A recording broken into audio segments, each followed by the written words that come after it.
Let's go ahead and do an example problem involving friction. In this problem, we have a 10 kilogram box. The coefficient of static friction between the floor and the box is 0.40. The coefficient of kinetic friction between the box and the floor is 0.30. What we're supposed to figure out here is what is the force of friction if the applied force is 0, 10, 20, 38, and 40 newtons. First of all, let's look at A. If we apply no force to the box, then you can't have a friction force. Otherwise, the box would accelerate. If there was only one force acting on it, it would accelerate to the left. And friction has never done that, and it never will. So A is simple. The answer is just going to be 0. What we need to figure out is that if we have a static coefficient of friction of 0.40, what would be the maximum force that friction could exert? Because static friction will match the force you apply up until a point. So we need to figure out what the maximum would be. Now, in order to complete my free body diagram, I'm going to add in the normal force and the weight, aka mg.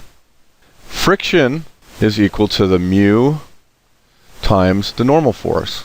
In this case, since there is no acceleration in the vertical direction, we're going to see that the net force in the vertical direction is 0, which means that the normal force minus mg equals 0, which means that the normal force equals mg.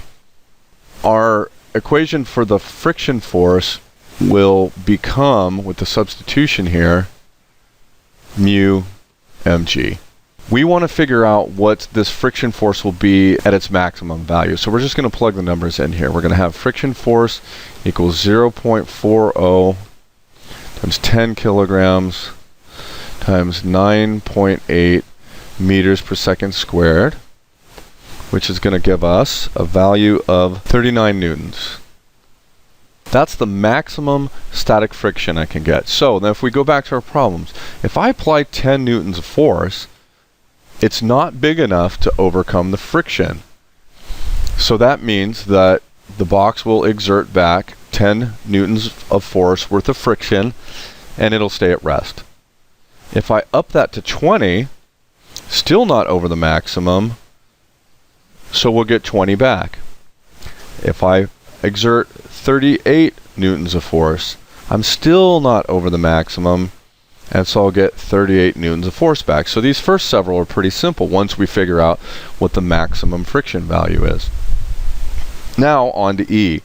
If I apply 40, that is going to be big enough to break the static friction.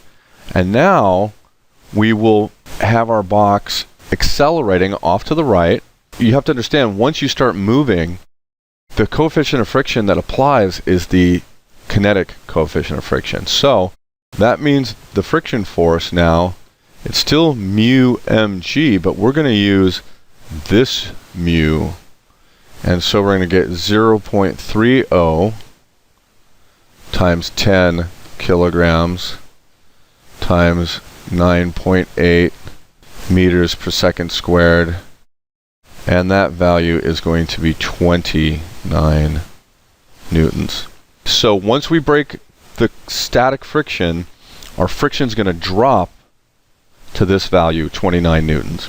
At this point, you could see that if I'm applying 40 newtons to the box and the friction is only 29 newtons, this will definitely accelerate. We'll have a net force of 40 minus 29, or 11 newtons, and then we could actually calculate the acceleration. Let's do it. The acceleration would be the net force of 40 newtons minus 29 newtons over that mass of 10 kilograms, and we will get an acceleration of 11 over 10, aka 1.1 meters per second squared.